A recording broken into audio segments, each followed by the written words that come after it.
ওয়ালাইকুম আসসালাম। আউযু বিল্লাহি মিনাশ শাইতানির রাজীম। বিসমিল্লাহির রহমানির রহিম।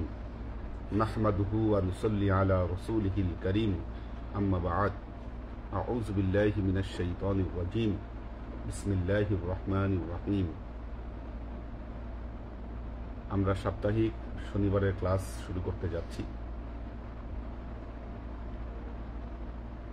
হ্যাঁ, লাইভ শুরু হয়ে গেছে, আসছে মানুষ।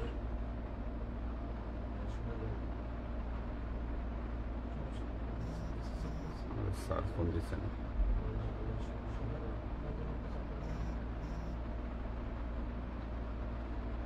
আসসালামু আলাইকুম স্যার। আসসালামু আলাইকুম। ওয়ালাইকুম সালাম। স্যার ভালো আছেন? আলহামদুলিল্লাহ। বিশাল লাইনে আছে, পর ভাবলাম যে বাসায় আছে, তাহলে ভিডিও কল দিয়ে দেখি একটু চেহারা পাবো। জি স্যার, আমরা ক্লাস করতেছি আর কি স্যার, সবাই মিলে আমাদের এখানে। আচ্ছা, ঠিক আছে, তাহলে ক্লাস নাও। জি স্যার। স্যার দেখি হেরেমে আসলে, স্যার হেরেমে কখন যাবেন স্যার? এই তো মাগরিব পড়বো গিয়া। স্যার আমরা মাগরিব পড়বো স্যার, ইনশাল্লাহ। ইনশাআল্লাহ। জি স্যার, দেখা হবে স্যার, ইনশাল্লাহ। জি স্যার, আসসালামু আলাইকুম। স্যার ফোন দিয়েছিল। আউযু বিল্লাহি মিনাশ শাইতানির রাজীম।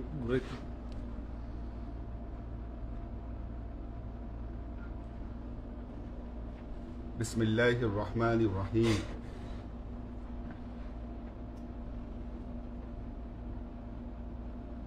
وإذ يرفع إبراهيم قواعد من البيت وإسماعيل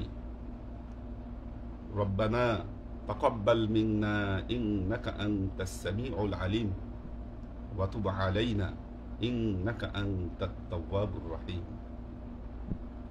যখন হযরত ইব্রাহিম এবং ইসমাইল আলাইহিস সালাম এই ঘরের ভিত্তি প্রস্তর পুনর্স্থাপন করলেন, আল্লাহর দরবারে দোয়া করলেন, রব্বানা তাকাব্বাল মিন্না ইন্নাকা আনতাস সামিউল আলিম। হে আল্লাহ, আপনি আমাদের কাছ থেকে এই ঘরের নির্মাণকে কবুল করুন, আপনি সর্বশ্রোতা এবং সর্বজ্ঞানী।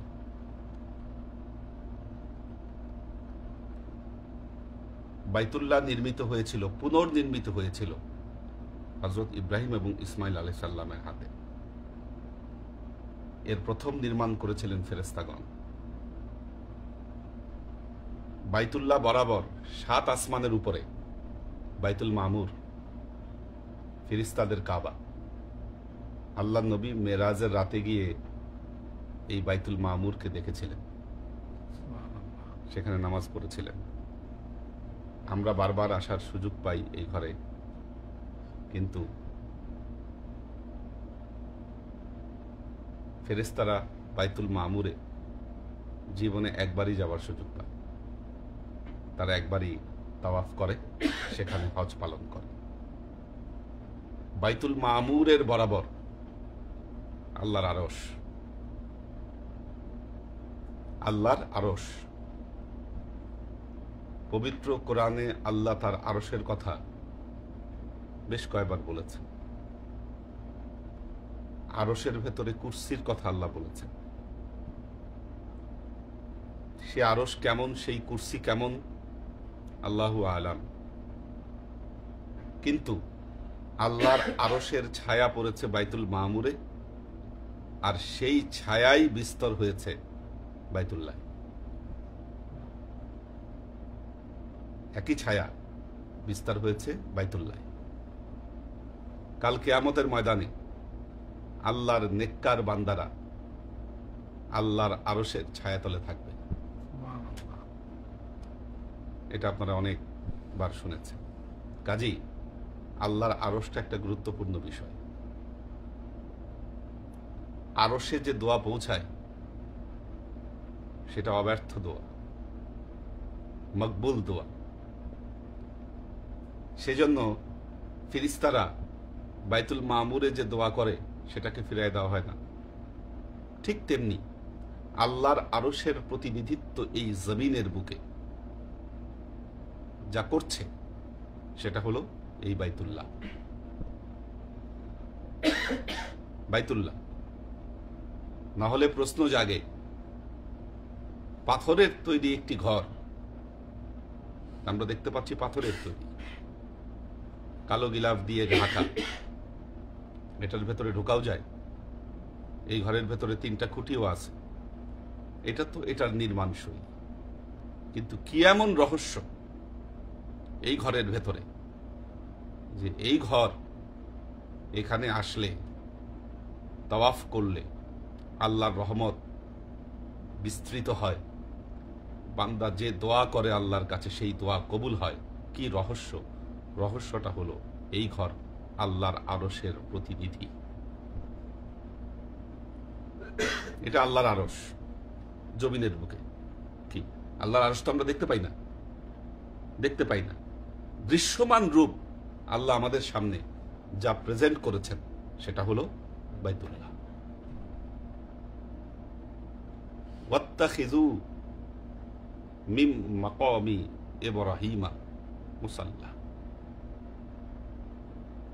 আল্লাহ বলতেছে, তোমরা মাকামে ইব্রাহিমে নামাজ আদায় করো। হজ যেখানে আল্লাহর একত্ববাদের উপর খুব দৃঢ়ভাবে প্রতিষ্ঠিত।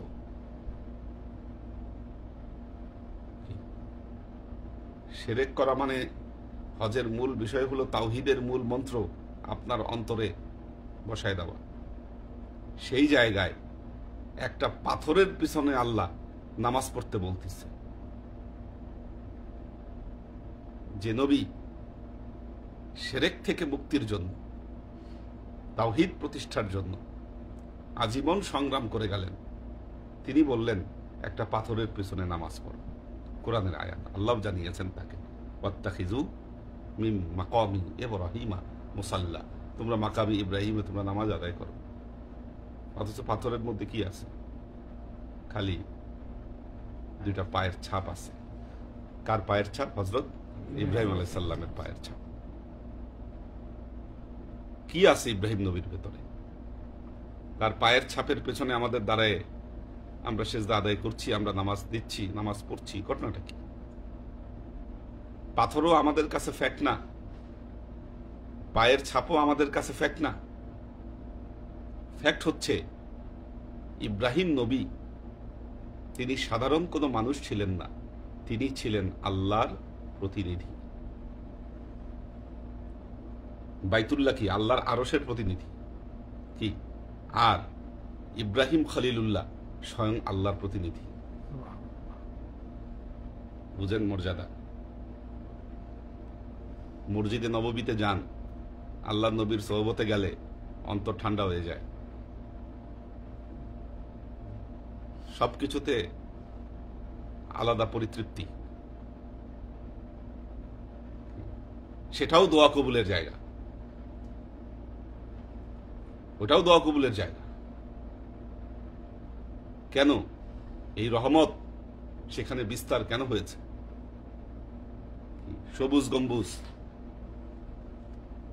একটা জিনিস খেয়াল করছেন কিনা, মসজিদে গামামা, মসজিদে আবু বকর, না সবুজ নাই না, সব জায়গার উপরে কবুতর বসে আছে ঝাঁকে ঝাঁকে। কিন্তু দেখবেন আল্লাহর নবীর এই সবুজ গম্বুজের উপরে কোনো কিছু বসে না, উঠতেছে আশেপাশ দিয়া। কি? কিন্তু ওইটার উপর গিয়া বসে টয়লেট সারবে, যদি এটা প্রতিদিন করত, ওই সবুজ আর সবুজ থাকতো না, কালার চেঞ্জ হয়ে যেত। কি রহস্য! কারণ ওইখানে যিনি শুয়ে আছেন এই গম্বুজের নিচে, তিনি স্বয়ং আল্লাহর প্রতিনিধি। খালি আল্লাহর প্রতিনিধি না, উনি হচ্ছেন আমাদের পয়গম্বর, আমরা সরাসরি ওনার ফায়েজ প্রাপ্ত। কাজে আপনাদেরকে মর্তবাগুলা বুঝতে হবে, মর্যাদা কোথায়, মর্তবা কোথায় আসে।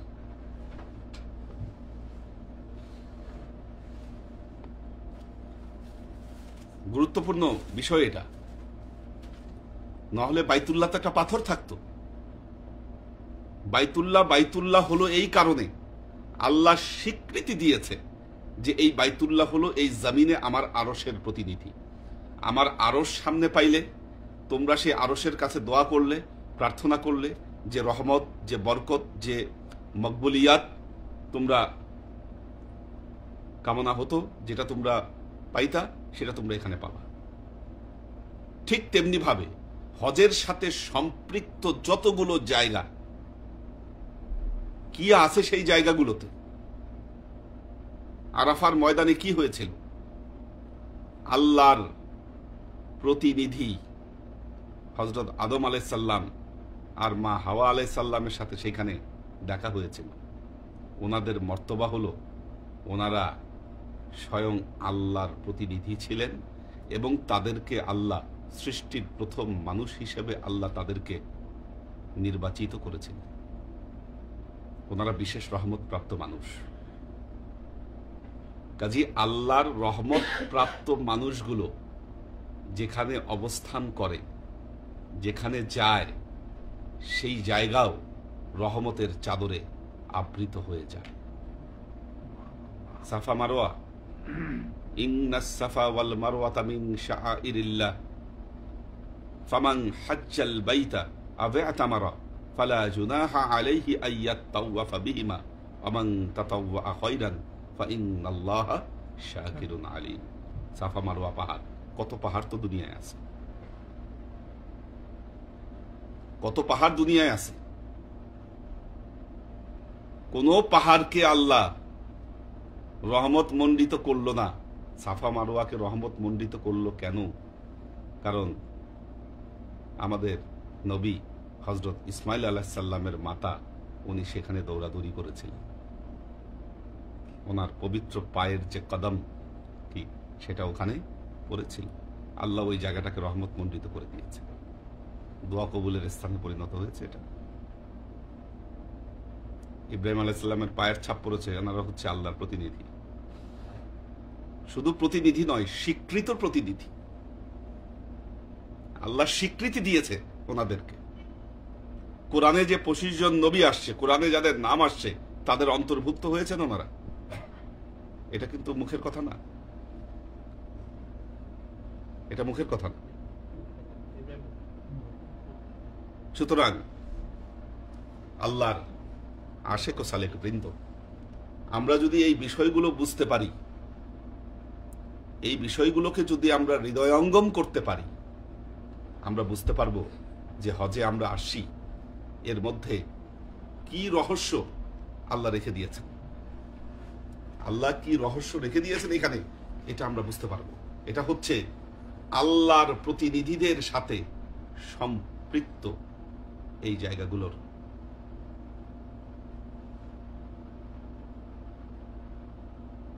আল্লাহ তার নবীর ব্যাপারে বলেছেন, আমা আরসালনাকা ইল্লা রাহমাতাল লিল আলামিন। পুরো বিশ্ববাসীর জন্য আমি আপনাকে রহমত স্বরূপ প্রেরণ করেছি। এই জন্য মুহাম্মদ মুস্তাফা, এই মুহাম্মদ নামটা আল্লাহর কাছে এমন প্রিয় একটা নামে পরিণত হয়েছে। এই নাম ছাড়া আল্লাহ কোনো ইবাদত কবুল করে না। আমরা দোয়া করি, আদ-দুআউ মুআল্লাকাতুন বাইনাস সামাই ওয়াল আরদ হাত্তা তুসাল্লি আলা নাবিয়্যি। আল্লাহ নবী বলতেছেন, তোমার দোয়া আসমান জমিনের মাঝখানে লটকায় থাকবে যতক্ষণ পর্যন্ত তোমার নবীর উপর দরুদ পড়া না হয়। এটাও বলছে খুতবায়, এই যে আমাদের লাস্ট খুতবায় এই হাদিসটাও বলছে যে নবীর উপর, আল্লাহ নবীর উপর সালাওয়াত প্রেরণ না করলে কি দোয়াও কবুল হয় না আল্লাহর দরবারে। মুহাম্মদ নামটা কেন? কারণ হচ্ছে আল্লাহ তাকে রহমতের জন্য নির্দিষ্ট করেছে।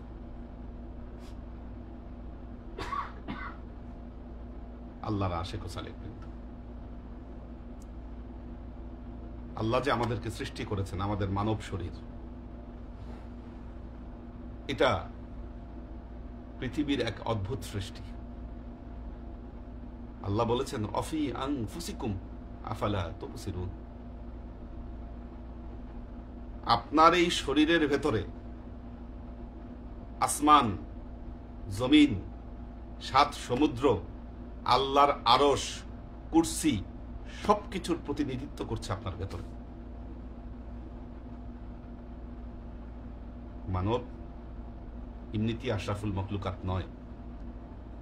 পৃথিবীর সৃষ্টি তত্ত্বে মানুষ এক অদ্ভুত সৃষ্টি, এমন এক সৃষ্টি যে সৃষ্টির সাথে পৃথিবীর অন্য কোনো সৃষ্টির তুলনা হয় না। পুরো পৃথিবী শাসন করতেছে মানুষ দুর্বলতা থাকা সত্ত্বেও। একটা বাঘের চেয়ে আপনার শক্তি কম। বাঘের যেরকম হিংস্র দাঁত আছে সেটা আপনার নাই, ওর যেমন নখ আছে সেটাও আপনার নাই, কিন্তু আপনি বাঘকে বন্দি করে রেখে তাকায় তাকায় দেখেন আপনি চিড়িয়াখানায়। কেন? আপনি তার চাইতে শ্রেষ্ঠ সৃষ্টি, শ্রেষ্ঠ সৃষ্টি। সৃষ্টি জগতের সবকিছু আপনার শরীরের ভেতরে প্রতিনিধিত্ব করছে মানুষ এমন এক সৃষ্টি। কল্ব, আল্লাহ আপনাকে কল্ব দিয়েছে। বাইতুল্লাহ যেমন আল্লাহর আরশের প্রতিনিধিত্ব করছে, আপনার কলব ঠিক তেমনি আল্লাহর আরশের প্রতিনিধিত্ব করছে আপনার শরীরে। ইন্নাল্লাহা ইয়াহুলু বাইনাল মারই ওয়া কলবিহি, কুরআনের আয়াত। তো মারাত্মক কথা আল্লাহ বলতেছে, ইন্নাল্লাহা, নিশ্চয়ই আল্লাহ, ইয়াহুলু, হালত আনেন, আল্লাহ অবস্থান করেন, হালা ইয়াহুলু, আল্লাহ অবস্থান করেন, বাইনাল মারই ওয়া কলবিহি, মানুষ এবং তার কলবের মাঝে আল্লাহ অবস্থান করেন। এই যে লতিফার জিকিরের কথা এই জন্য বললাম, ও লতিফা সম্পর্কে লতিফার আলোচনা করতে গিয়ে 6টা লতিফার কথা বলেছি। প্রথম হলো কলব, কলব নিয়ে আলোচনা করব প্রথম। হ্যাঁ, কলবটা কি? কলবটা হচ্ছে ঠিক তেমনি আল্লাহর আরশের প্রতিনিধিত্ব করছে। তবে হ্যাঁ, আল্লাহ বলেছে সবার কলব নয়। কুলুবুল মুমিনিন, যেটা জাগ্রত কলব, যেটা যেই কলব আল্লাহর জিকিরে, যেই কলব প্রকম্পিত হয়, সেই কলব কি হয়? আল্লাহর আরশের প্রতিনিধিত্ব করে। নবীরা যেমন আল্লাহর প্রতিনিধি, আউলিয়ায়ে কেরাম ঠিক তেমনি নবীদের প্রতিনিধি। ইন্নাল উলামা ওয়ারাসাতুল আম্বিয়া, নিশ্চয়ই প্রকৃত ওলামা, তত্ত্বজ্ঞানী যারা, তারা কি করছে? ওয়ারাসাতুল আম্বিয়া, নবীর ওয়ারিস হিসেবে প্রতিনিধিত্ব করছে। এই জন্য তাদের সম্মান। আপনারা আমাকে উপরে বসায় নিচে বসেন কেন? ভাই, কেন সম্মানটা কেন দিচ্ছেন? নবীর কারণে, নবীর প্রতিনিধিত্ব করছি বলে, নাহলে এটা দরকার ছিল না। এই যে ডায়াগ্রাম, এটা আল্লাহ সেট করে দিচ্ছে পৃথিবীতে। এখন আপনি যদি বলেন পৃথিবীতে সবাই মানুষ, কেন আল্লাহ মোহাম্মদ মুস্তাফা সাল্লাল্লাহু আলাইহি সাল্লামকে শ্রেষ্ঠ মানুষ হিসেবে নির্বাচিত করলো? কি বলেন আপনি? রেশনালি এটার কোনো উত্তর পাবেন? কোরবানির জন্য কেন ইসমাইল আলাইহিস সালামকে নির্ধারিত করলো? কেন মুসলিম জাতির পিতা হিসাবে আল্লাহ ইব্রাহিম আলাইহিস সালামকে নির্ধারিত করলো? অন্য আরেকজন XYZ কে তো পারত। এটা আল্লাহর সৃষ্টি, সৃষ্টি তত্ত্বের ভেতরে আল্লাহ এটাকে ফেলে দিচ্ছে। এই কাবাঘর যখন তোয়াফ করতেছেন, পুরো সৃষ্টি জগৎ নিয়ে আপনি তোয়াফ করতেছেন।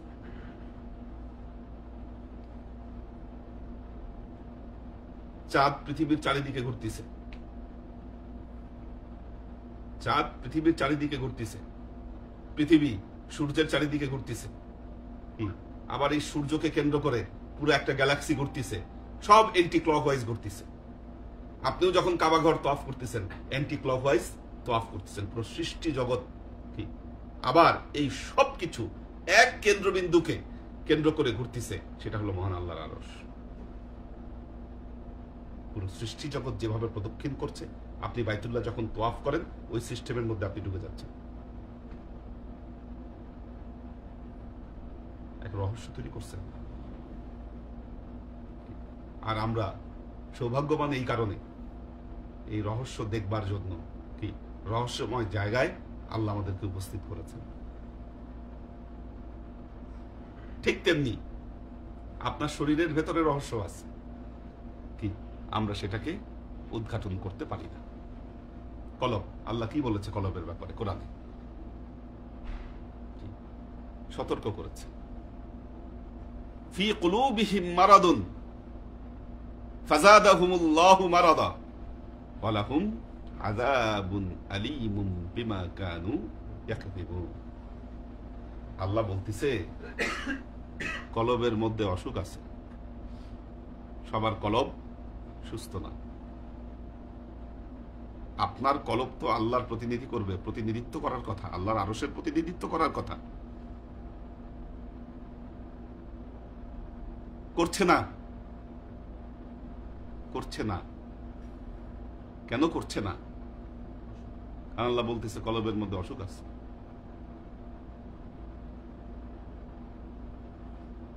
সত্তর হাজার পর্দা, আমরা বলি আল্লাহর কথা, পর্দার এত ক্ষমতা আল্লাহকে ডেকে রাখে কি? যিনি অসীম তাকে কি কোনো পর্দা ডেকে রাখতে পারে? সম্ভব না। পর্দা আসলে কি? পর্দা আমরাই ফেলে রাখছি আমাদের কল্পে, আমাদের দৃষ্টিতে পর্দা। আল্লাহ পর্দা দিয়ে ঢাকে নাই। এই ৭০,০০০ পর্দা আমাদের যত সমস্যা, লোভ, লালসা, দুনিয়াদারি, মোহ, মাৎসর্য, ঈর্ষা, কি এগুলো হচ্ছে সব এমন পর্দা যে আল্লাহর কাছ থেকে আমাদেরকে দূরে রাখছে। আল্লাহ আরো বলতেছেন ওয়াকালু কুলুবুনা গুলফুন বাররানাল্লাহু আলা কুলুবিহিম। এই কথাটা কয়েকবার বলছে আল্লাহ কোরআনে, বাররানাল্লাহু আলা কুলুবিহিম।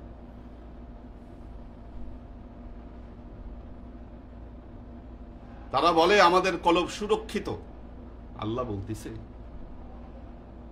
বলতেছে সুরক্ষিত নয়, বরং আল্লাহ তাদের কলবের ভেতরে মরিচা ফেলে দিয়েছে। লাহুম কুলুবুন লা ইয়াফকাহুনা বিহা ওয়া লাহুম আ'য়ুনুন লা ইউবসিরুনা বিহা ওয়া লাহুম আযানুন লা ইয়াসমাউনা বিহা উলাইকা কাল আনআম বাল হুম আদাল উলাইকা হুমুল গাফিলুন। আল্লাহ বলতেছে লাহুম কুলুবুন লা ইয়াফকাহুনা বিহা, আমি তাদেরকে কলব দিয়েছি, কলবে কোনো কিছু অনুধাবন করে না। কয়টা বাজে খেয়াল রাখতে হবে। আমি তাদেরকে কলব দিয়েছি, হ্যাঁ, আমি তাদেরকে কলব দিয়েছি, কলবে কোনো কিছু অনুধাবন করে না। ওয়ালাহুম আয়ুনুন লা ইউবসিরুনা বিহা, আমি তাদেরকে চোখ দিয়েছি, চোখ দিয়ে কোনো কিছু দেখে না। ওয়ালাহুম আযানুন লা ইয়াসমাউনা বিহা, আমি তাদেরকে কান দিয়েছি, কান দিয়ে তারা কোনো কিছু শোনে না। উলাইকা কাল আনআম, আল্লাহ বলতেছে তারা হচ্ছে চতুষ্পদ জন্তুর মতো। মানুষ কিন্তু তারা চতুষ্পদ জন্তুর মতো। কেন চতুষ্পদ জন্তু? চোখ খোলা নাই, কান জাগ্রত নাই, অন্তর কাজ করছে না। আল্লাহ বলতেছে এটা চতুষ্পদ জন্তুর মতো। বোধ শক্তি নাই, কোরবানির সময় এক পশুর পাশে আরেক পশু ফালায় জবাই দিয়ে দিচ্ছে, পাশেরটার কোনো অনুভূতি নাই। কারণ কি ঘটতেছে ওরা বুঝতেছে না। আমরা মানুষেরা বহু জায়গায় ঠিক তাদের মতো রোল প্লে করতেছি। প্রতি ওয়াক্তে জানাজা পড়তেছি, মানুষ চলে যাচ্ছে আমাদের সামনে থেকে, কিন্তু আমাদের ভেতরে সদ্বিদ ফিরছে না। আমরা যে আল্লাহমুখী হব, এই যে প্রচেষ্টা, এটা আমাদের মধ্যে আসতেছে না। বাস্তবতা। কাজী আল্লাহর আশেক ও সালেক বৃন্দ, এই যে এই কলব, এটার চিকিৎসা যতক্ষণ পর্যন্ত না হবে, আপনার জীবনের মধ্যে পরিবর্তন আসবে না।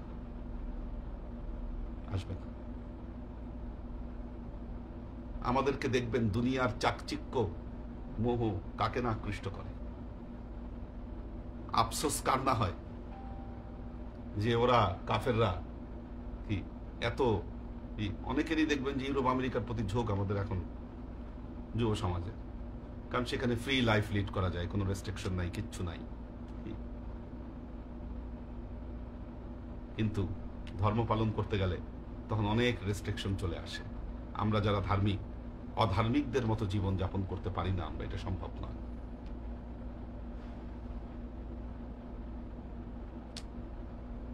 কিন্তু এই দুইয়ের যে পথ আলাদা, এটা আমাদের ভেতরে এই বিশ্বাস, এই দৃঢ়তা জাগ্রত হয় না এই কারণে, কারণ সমস্যাটা হলো এই জায়গায়, প্রবলেমটা এখানে। তাহলে চিকিৎসা কিভাবে হবে? আলা বিযিকরিল্লাহি তাতমাইন্নুল কুলুব। আল্লাহ বলতেছে একমাত্র আল্লাহর জিকির পারে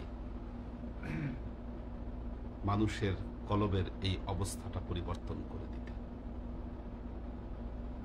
আপনার তাওয়াজ্জুহ, দৃষ্টিভঙ্গি সবকিছু দুনিয়া থেকে সরিয়ে আপনি আল্লাহমুখী করেন। আর আল্লাহমুখী করতে গেলে একটা কথা মনে রাখবেন, যেই জায়গার প্রতি আপনার দৃষ্টিকে নিবিষ্ট করতে হবে সেটি হলো আখিরাত, কিয়ামত, ইয়াউমাদ্দিন। এই যে সূরাগুলা তেলাওয়াত হচ্ছে, প্রায় সব সূরাতেই আল্লাহ আখিরাতের কথা মনে করায় দিচ্ছে, ইয়াউমাদ্দিনের কথা মনে করায় দিচ্ছে। তোমরা পরকালকে ভয় করো।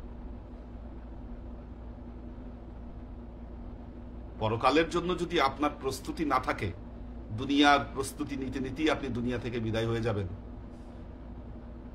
দুনিয়ার ভাগ্য গড়তে গড়তে আপনি এখান থেকে বিদায় হয়ে যাবেন, পরকালের জন্য কিছু করতে পারবেন না। এই জন্য আল্লাহ কালামে পাকে বলছেন, ওয়ালা তানসা নসিবাকা মিনাত দুনিয়া। দুনিয়া থেকে তোমার নসিব গড়ে নিতে তুমি ভুলে যেও না। তুমি দুনিয়া থেকেই তোমার নসিব, এটা কোন নসিব? আখিরাতের নসিব তুমি করো এখান থেকে। এখান থেকে আখিরাতের পাথেও সংগ্রহ করো।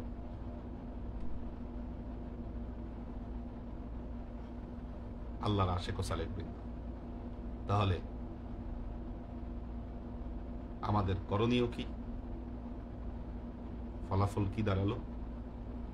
প্রথমত হচ্ছে, যদি আমরা আমাদের কলবকে রক্ষা করতে চাই, একমাত্র উপায় হলো আল্লাহর জিকির। আল্লাহর জিকির ততক্ষণ পর্যন্ত আমাদের কলবে জারি হবে না যতক্ষণ না পর্যন্ত আমাদের ভেতরে আখিরাতের বিশ্বাস সুদৃঢ় হবে।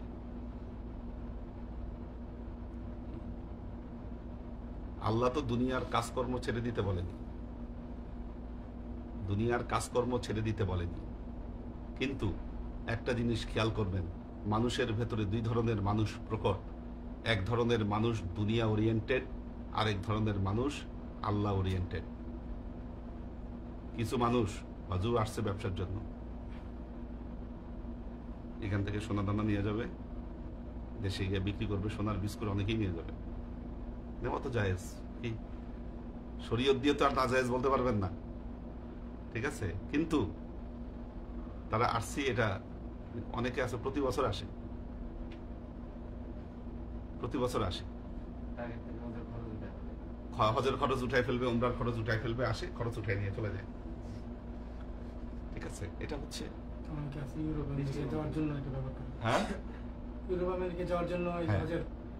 এগুলো হচ্ছে দৃষ্টিভঙ্গি, এগুলো হচ্ছে দৃষ্টিভঙ্গি। আপনারা হজ করতে আসেন, হজ নিয়ে যান, আল্লাহ বারবার আপনাকে নিয়ে আসবে এখানে, বুঝছেন? সেই জন্য হজ নিয়ে যেতে হবে আমাদেরকে। আমরা যদি ম্যাটেরিয়ালিস্টিক টেন্ডেন্সিতে আমরা নিজেদেরকে বিলীন করে দেই, আল্লাহ কিন্তু মানুষকে দেখে, পরীক্ষা করে কি চলতিছে ওর ভেতরে, কি চায় সে। আল্লাহ সবকিছু জানেন এবং দেখতেছেন আপনাকে। সেই অনুযায়ী আল্লাহ আপনার তাকদীরকে রচনা করবেন। কাজে আমরা এখানে ব্যবসার জন্য আসি নাই, আমরা আসছি সির্ফ আল্লাহর যত আমাদের পরকালের মুক্তির জন্য। আল্লাহ আমাদেরকে সে তৌফিক দান করুন।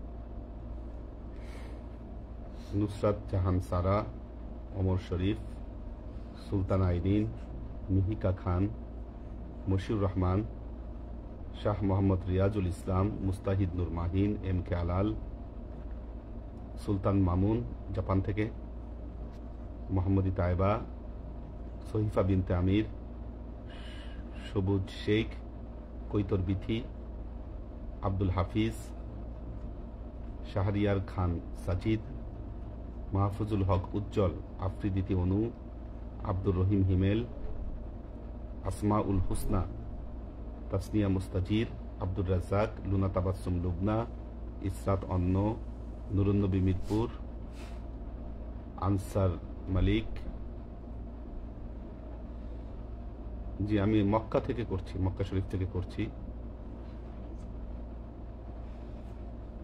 কৈতর বিথি, আশরাফুল আনাম, মীর মোহাম্মদ ইব্রাহিম, আপেল মাহমুদ, সাফায়াতুল্লাহ রঞ্জন, কোরবান আলী মালয়েশিয়া থেকে, মোহাম্মদ আব্দুল বারি।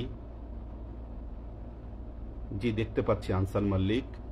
আমি এখন বাইতুল্লাহ আছি, তো সেখান থেকেই আমরা লাইভ করছি। একে আজাদ, মাসুক মুস্তাজির, সুরভি আক্তার নিপা। ছেলেরা আজকে 24 জন আছে, মহিউদ্দিন ভাই জানিয়েছেন। আবু আফজাল, শিলার মা, একে আজাদ, আরিফা শেখ,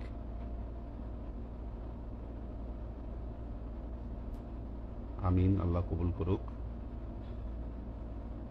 জারিনা হাবিবা রাসি, সাজ্জাদ রহমান, শাকেরা আফজারা, মকসুদুল আনাম, নাদিয়া সুলতানা শিলা, শাকির ইবনে খলিলুল্লাহ,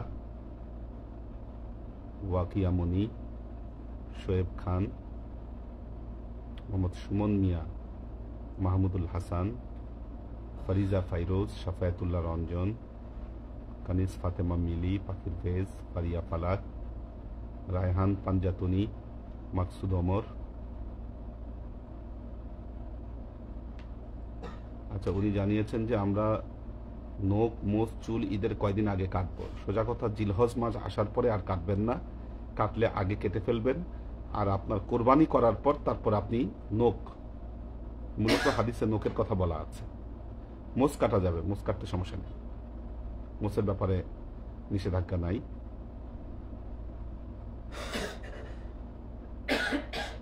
মোহাম্মদ সাদিকুল ইসলাম, হাফেজ রাশেদ, আসমা আজিজ, হাসনাত আবদুল্লাহ, হাসনাত জামিল মোহাম্মদী, জেবা ফারজানা, মোসাম্মদ ফারিজা ফাইরুজ।